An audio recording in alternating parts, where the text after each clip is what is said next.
Welcome to the online study program of our school.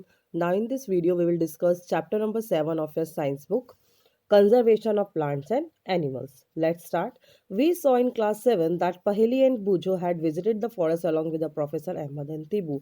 हम class 7 में पढ़ चुके हैं कि पहेली और बूजू अपने जो प्रोफेसर थे अहमद और तीबू के साथ फॉरेस्ट विजिट पर गए थे। वो अपने एक्सपीरियंस शेयर करने के लिए बहुत ज़्यादा उत्सुक थे अपने क्लासमेट्स के साथ। ऐसे ही उनके क्लासमेट जो थे वो भी अलग अलग जगह पर घूमने गए थे। Kaziranga national park, wildlife sanctuary, लकचौ wildlife sanctuary, great Nicobar biosphere reserve. तो ये सब अपने अपने एक्सपीरियंस शेयर करने के लिए बहुत ज़्यादा एक्साइटेड थे। तो यहाँ पे पहेली है वो पूछ रही हैं, what is the purpose of making national park, wildlife century and biosphere reserve. कि ये जो नेशनल पार्क है, वाइल्ड लाइफ सेंचुरी है और बायोस्फीयर रिजर्व है, ये बनाने का क्या मकसद है, किस लिए बनाए जाती हैं। ओके, तो इस क्वेश्चन के आंसर हम चैप्टर में पढ़ेंगे। Let's start the topic, deforestation and it's causes.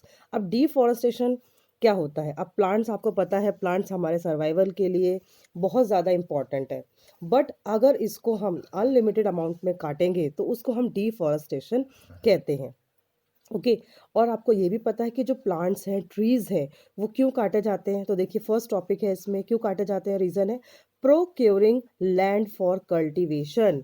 Cultivation के लिए, खेती के लिए काटा जाता है। Second, building houses and factories, factories और हाउसेज बनाने के लिए। थर्ड, मेकिंग फर्नीचर और using wood as fuel, furniture बनाने के लिए। और लकड़ी जो कि हम ईंधन के रूप में यूज़ करते हैं, इस पर्पज़ के लिए, इन तीन पर्पज़ के लिए हम ज़्यादा अमाउंट में पेड़ काट रहे हैं। अब जब पेड़ काटते हैं, और कुछ इसके नेचुरल कॉजेज़ भी हैं, जैसे कि फॉरेस्ट फायर या सीवियर ड्रॉट। बहुत ज़्यादा फॉरेस्ट फायर अगर हो जाती है और ड्रॉट पड़ता है, तब भी बहुत ज़्यादा जो प्लांट हैं वो ख़राब हो जाते हैं। अब इसके कॉन्सिक्वेंसेस क्या है, या इनके परिणाम क्या निकले डिफॉरेस्टेशन के? तो पहेली और जो बूझो हैं, ये सारे कॉन्सिक्वेंस को रिकॉल कर रहे हैं कि अगर सारे सारे पेड़ कट जाएंगे तो क्या होगा। ओके, तो उन्होंने पता लगाया, they remembered that deforestation increases the temperature and pollution level on the earth. उन्होंने ये रिकॉल किया कि जब भी अगर ये डिफॉरेस्टेशन होता है तो टेम्परेचर अर्थ का और पॉल्यूशन लेवल बहुत ज़्यादा बढ़ जाएगा। It increases the level of carbon dioxide in the atmosphere, और एटमॉस्फेयर के अंदर जो कार्बन डाइऑक्साइड है उसका लेवल भी बढ़ जाएगा।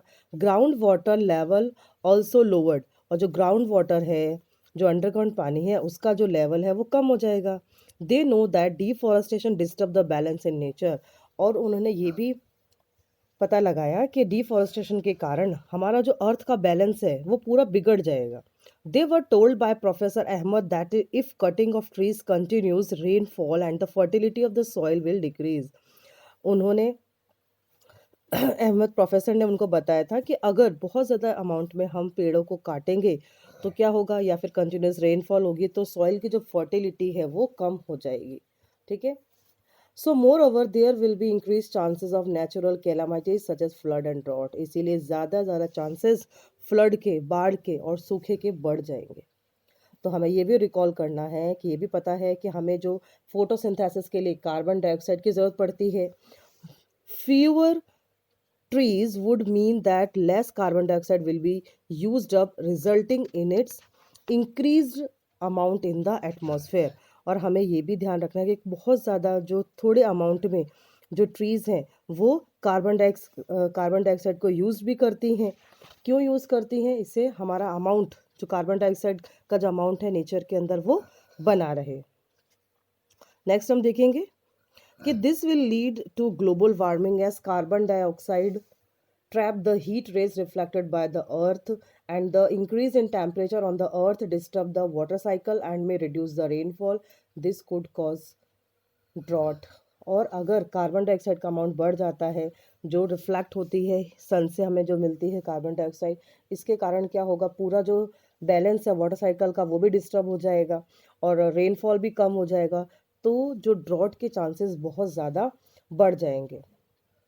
डिफॉरेस्टेशन का एक और मेजर कारण है कि जो सॉइल की प्रॉपर्टीज़ हैं वो सारी की सारी चेंज हो जाएंगी। जैसे कि physical properties of the soil get affected by plantation and vegetation.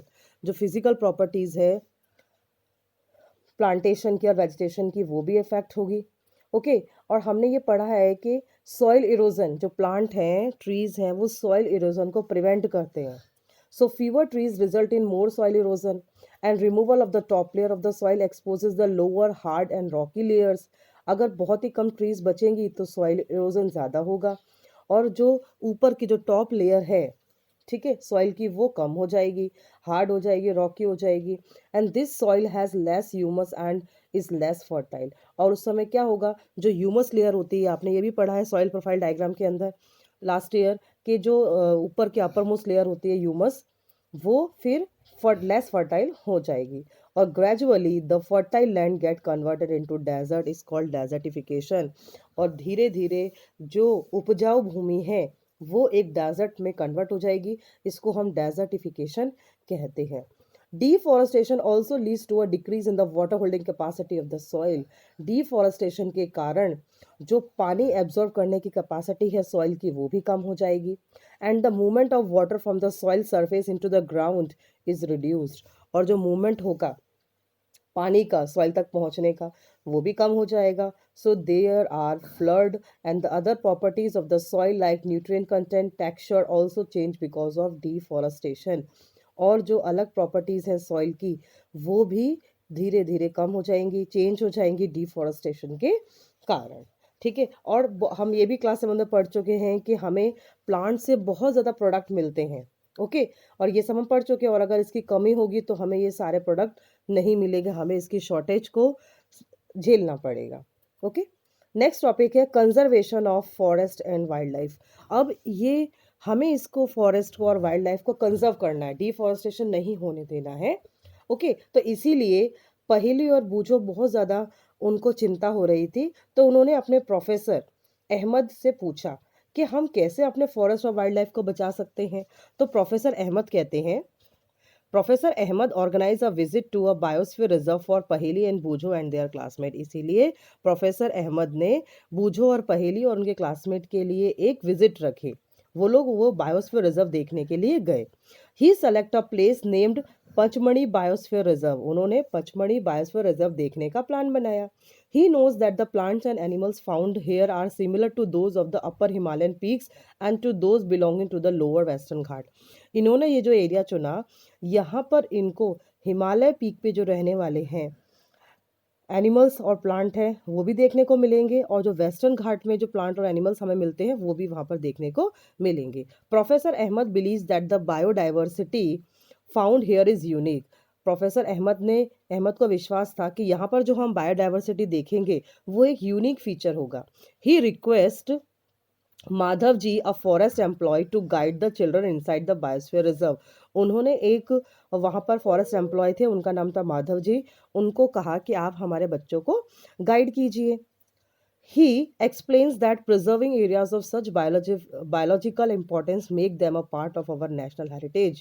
उन्होंने ये एक्सप्लेन किया, ये जो प्रिजर्विंग एरियाज हैं, हमारे नेशनल पार्क है, नेशनल सेंचुरी है, बायोस्फीयर रिजर्व है, ये एक नेशनल हेरिटेज का हमारा पार्ट है.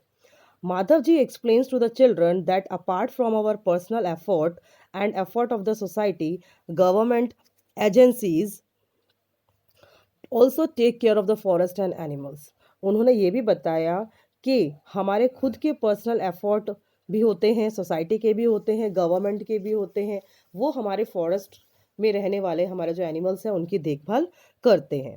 The government lays down the rules, methods and policies to protect and conserve them. उन्होंने ये भी बताया जो गवर्नमेंट के द्वारा इशू किए गए रूल्स हैं, मैथड है, पॉलिसीज हैं, उनके द्वारा हम इनको कंजर्व कर सकते हैं. Wildlife sanctuaries, national parks and biosphere reserve are protected areas for conservation of plants and animals present in that area.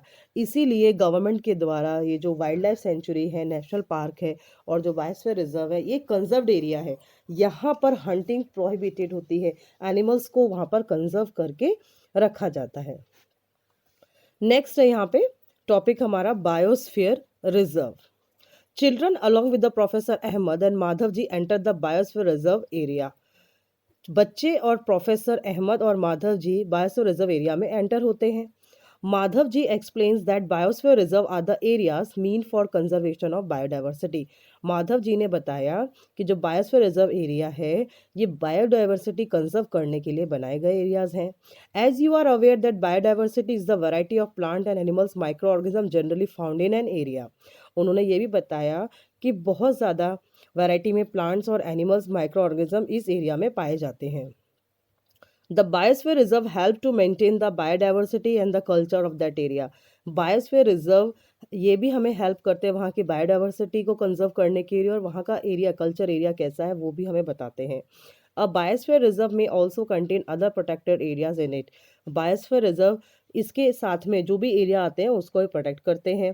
The Pachmarhi biosphere reserve consist of one national park named Satpura and two wildlife sanctuary named Bori and Pachmadi.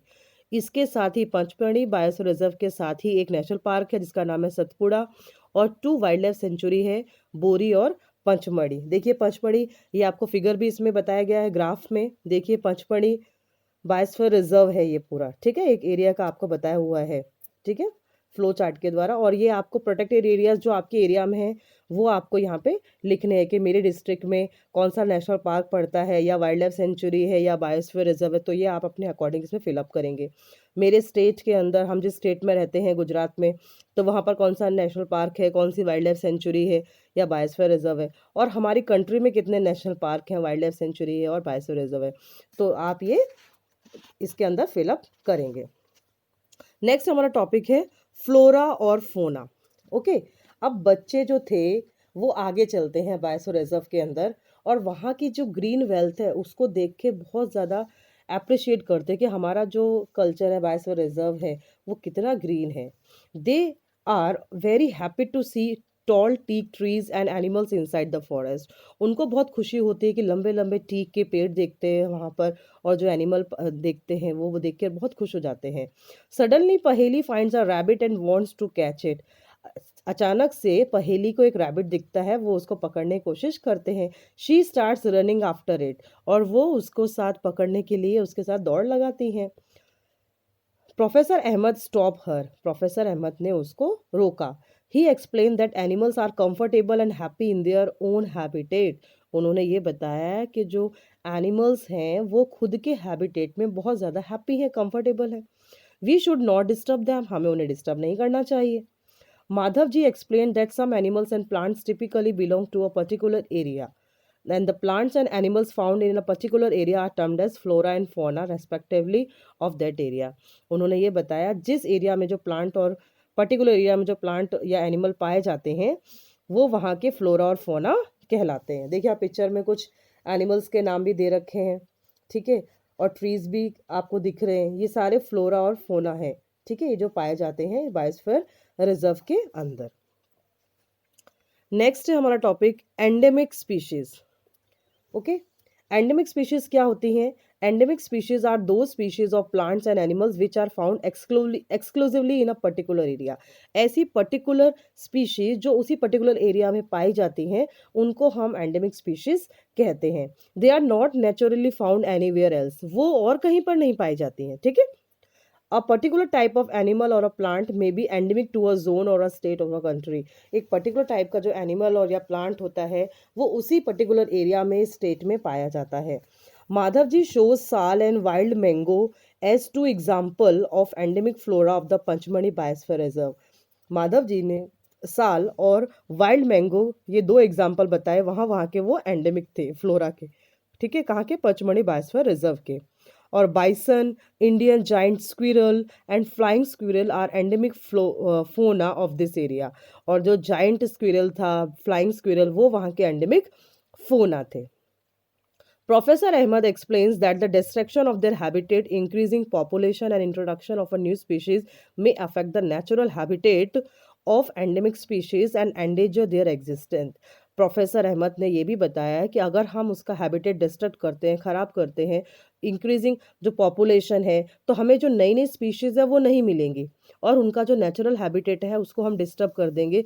तो ये जो इनका existence है, जिस area में ये animals पाए जाते हैं, वो एक ख़त्म होने की कगार पे आ जाएंगे, एंडेंजर हो जाएंगे, वो हमें देखने को नहीं मिलेंगे. ओके, तो देखिए यहाँ जाइंट स्क्विरल आपको पिक्चर में दिख रही है, है ना, कि जाइंट स्क्विरल वहाँ की एक पर्टिकुलर क्या है, वहाँ का एंडेमिक फ्लोरा और फोना है। जैसे देखो वाइल्ड मैंगो भी आपको दिख रहा है, ठीक है। ऐसे ही आप अपने एरिया के एनिमल्स भी फाइंड आउट कर सकते हैं। नेक्स्ट हमारा टॉपिक है वाइल्ड लाइफ सेंचुरी। अब जो इसके साथ ही पहेली थी वो कहती हैं, Paheli sees a board with Pachmarhi wildlife sanctuary written on it. Paheli ने बोर्ड पर पढ़ा पंचमढ़ी वाइल्ड लाइफ सेंचुरी। तो प्रोफेसर अहमद एक्सप्लेन करते हैं दैट किलिंग और capturing animals in general is strictly prohibited and punishable by law in all such places। एक्स professor Ahmad ने explain किया कि इस एरिया के अंदर एनिमल्स को पकड़ना, उनको मारना बिल्कुल प्रोहिबिटेड होता है, पनिशेबल एक्ट है, उनको पनिशमेंट मिलता है। Wild life sanctuaries like reserve forest provide protection in suitable living condition of wild animals. जो वाइल्ड लाइफ सेंचुरी हैं, जो वाइल्ड एनिमल्स हैं, उनके लिए ये प्रोटेक्टेड एरियाज हैं, वो यहाँ पर आराम से रह सकते हैं। He also tells them that people living in wildlife sanctuaries are allowed to do certain activities such as grazing by their livestock, collecting medicinal plants and firewood. इन्होंने ये बताया कि इस एरिया के अंदर जो लिविंग जो लोग रहते हैं उनको थोड़ी परमिशन होती है कि वो अपने ग्रेजिंग एनिमल्स के लिए थोड़ा सा चारा वहाँ से ले सकते हैं, मेडिसिनल प्लांट्स थोड़े से उसमें से कलेक्ट कर सकते हैं और लकड़ी जलाने के लिए वहाँ से वो ले सकते हैं। It is a pity that even protected forest are not safe because people living in the neighborhood encroach upon them and destroy them। ये भी एक रीज़न है यहाँ पर कि जो लोग यहाँ पर रहते हैं, पड़ोसी लोग जो हैं, सेंचुरीज के आसपास जो लोग रहते हैं, वो भी फॉरेस्ट को डिस्ट्रॉय करने के लिए काफ़ी काम करते हैं। तो ये भी वहाँ के लिए प्रोटेक्ट जो एरियाज है वहाँ के लिए सेफ नहीं है। Childrens are reminded of their visit to the zoo. They recall that zoos are also places where animals receive protection, where animals receive protection.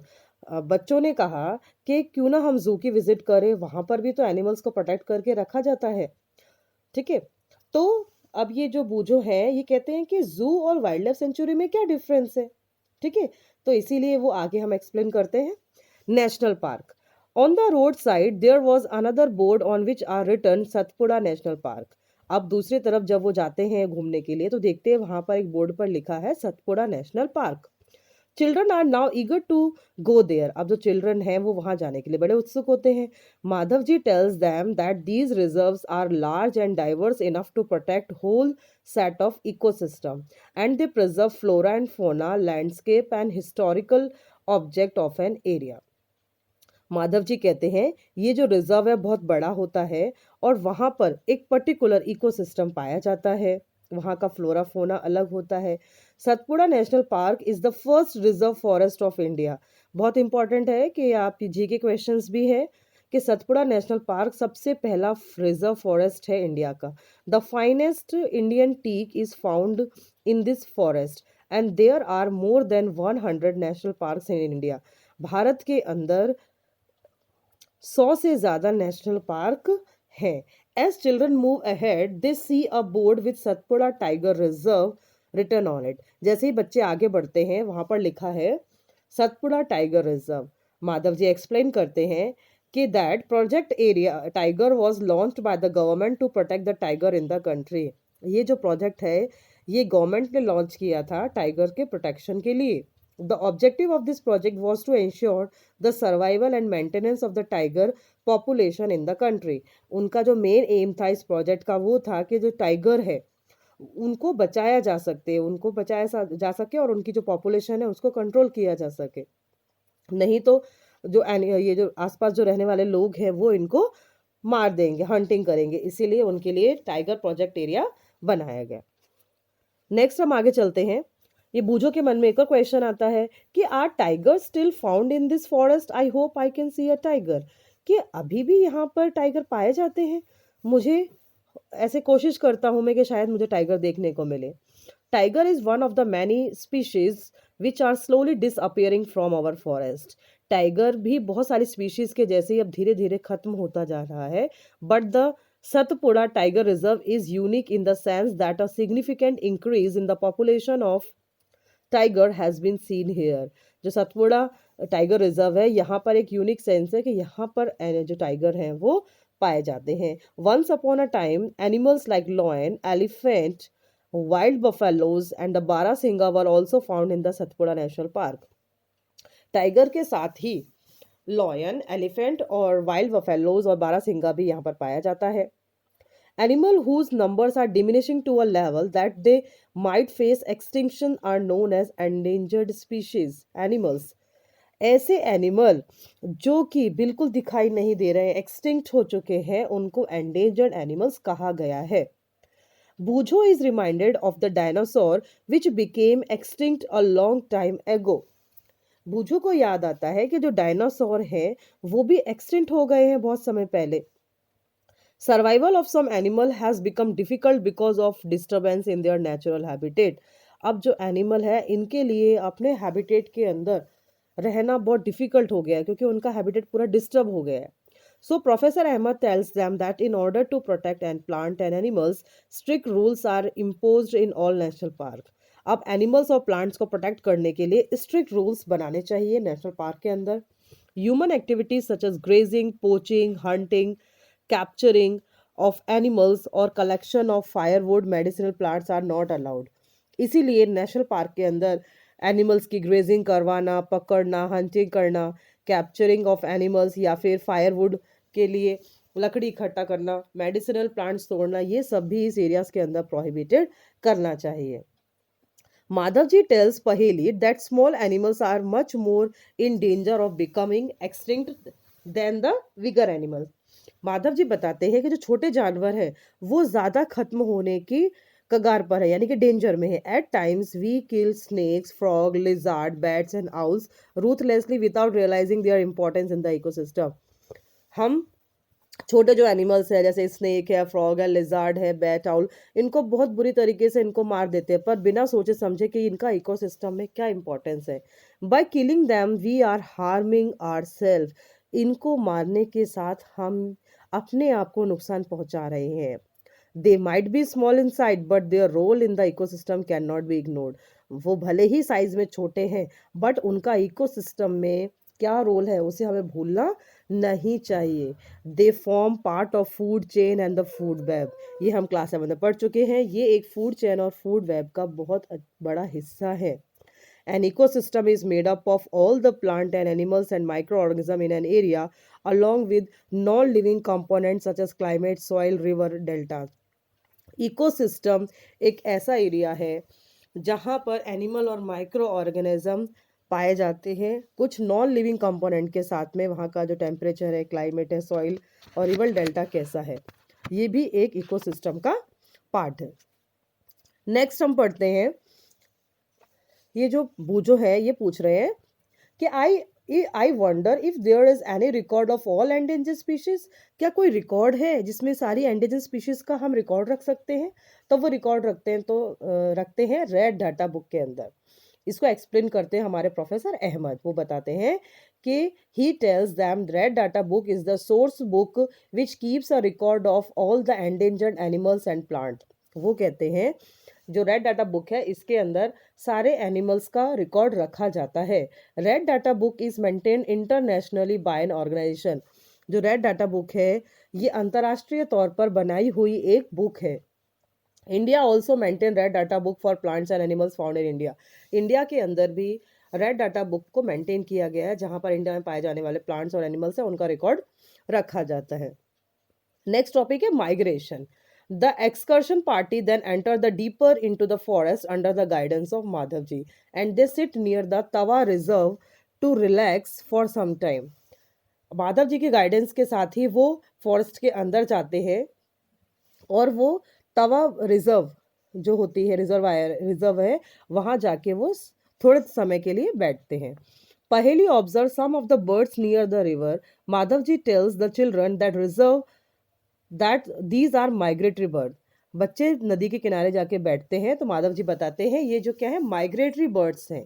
These birds have flown here from other part of the world. ये भारत के यानी कि बाहर से ये आई हुई birds हैं भारत के अंदर. Migratory birds fly to far away areas every year during a particular time because of climatic changes. Climatic changes के कारण बहुत सारी जो बर्ड्स हैं वो इंडिया के अंदर आती हैं। They fly for laying eggs as the weather in their natural habitat becomes very cold and inhospitable, क्योंकि वहाँ का जो मौसम है वो उनके लिए अनुकूल नहीं होता है, इसीलिए वो वहां से मूव करती हैं। Birds who cover long distance to reach another land are known as migratory birds. ऐसी बर्ड्स जो दूसरे एरिया में आती हैं उनको हम माइग्रेटरी बर्ड्स कहते हैं। नेक्स्ट है रिसाइकलिंग ऑफ पेपर। ओके, हमें पेपर की रिसाइकलिंग कैसे करनी है। तो professor Ahmad draws attention of the children to another cause of deforestation. जो प्रोफेसर अहमद है वो बच्चों का ध्यान दूसरी तरफ खींचते हैं कि डिफॉरेस्टेशन का कारण क्या है। और he tells them that it takes 17 full grown trees to make 1 ton of paper। उन्होंने बताया कि 17 फुल ग्रोन ट्रीज अगर हम काटते हैं तब जाके 1 टन पेपर तैयार होता है। Therefore we should save paper.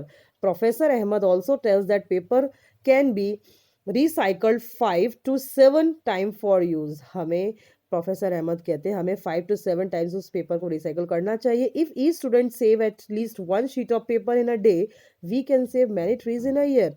अगर एक बच्चा रोज एक पेपर बचाता है तो हम बहुत सारी ट्रीज को कटने से रोक सकते हैं।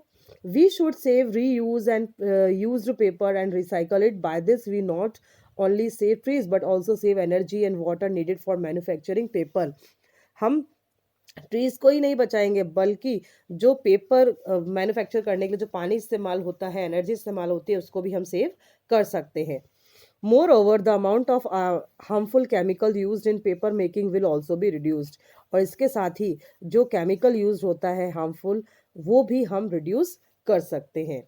तो ये जो है वो कह रहे हैं is there any permanent solution to the problem of deforestation. कोई परमानेंट सॉल्यूशन है क्या डिफॉरेस्टेशन के लिए। तो हम इसको एक्सप्लेन करते हैं नेक्स्ट टॉपिक के अंदर, दैट इज रिफॉरेस्टेशन। तो प्रोफेसर अहमद सजेस्ट करते हैं कि reforestation is restocking of the redestroyed forest by planting new trees and the planted trees should generally be the of the same species which were found in that area and we should plant at least as many trees as we cut and reforestation can take place naturally also। हमें ये भी ध्यान रखना है, professor Ahmad समझाते हैं कि reforestation के अंदर हमें एक ट्री एटलीस्ट लगाना है तो कम से कम हम बहुत सारी ट्रीज को कटने से बचा सकते हैं। If the deforested area is left undisturbed it reestablish itself. और जो डिफॉरेस्टेड एरिया है उसको थोड़े समय के लिए हम अनडिस्टर्ब छोड़ देंगे तो उसमें भी हम प्लांट ग्रो कर सकते हैं। In natural reforestation there is no role of human being and we have already caused tremendous damage to our forest. हम बहुत ज़्यादा हमारे फॉरेस्ट को डैमेज कर रहे हैं। If we have to retain our green wealth for future generation plantation of more trees is the only option. अगर future generation के लिए हमें ग्रीन प्लांट वेल्थ हमें बचानी है तो हमें इसके लिए ट्री प्लांटेशन करना चाहिए। Professor Ahmad told them that in India we have the forest act. Professor Ahmad बताते हैं कि इंडिया के अंदर फॉरेस्ट एक्ट है। This act is aimed at preservation and conservation of natural forest and meeting the basic need of the people living in or near the forest. इसके अंतर्गत जो forest के पास में रहने वाले लोग हैं या अंदर रहने वाले लोग हैं वो इस एक्ट का ध्यान रखते हुए वहाँ पर रहते हैं। After some time Madhav ji asked the children to start heading back because it is not advisable to stay in the jungle after sunset। Madhav ji बताते हैं कि अब हमें ज़्यादा समय के लिए यहाँ पर नहीं रुकना चाहिए, सनसेट होने से पहले हमें यहाँ से निकल जाना चाहिए। On getting back professor Ahmad and the children thanks Madhav ji for guiding them through their exciting experiences. वहाँ से जाने से पहले प्रोफेसर अहमद और बच्चे माधव जी को थैंक यू बोलते हैं क्योंकि उन्होंने उनको पूरा नेशनल पार्क सबके बारे में एक्सप्लेन किया। ओके, तो स्टूडेंट्स आपको भी सारी बातों का ध्यान रखना है जो भी हमने इस चैप्टर के अंदर पढ़ा है कि हमें ज़्यादा से ज़्यादा ट्री प्लांट करने चाहिए। Thank you for listening me.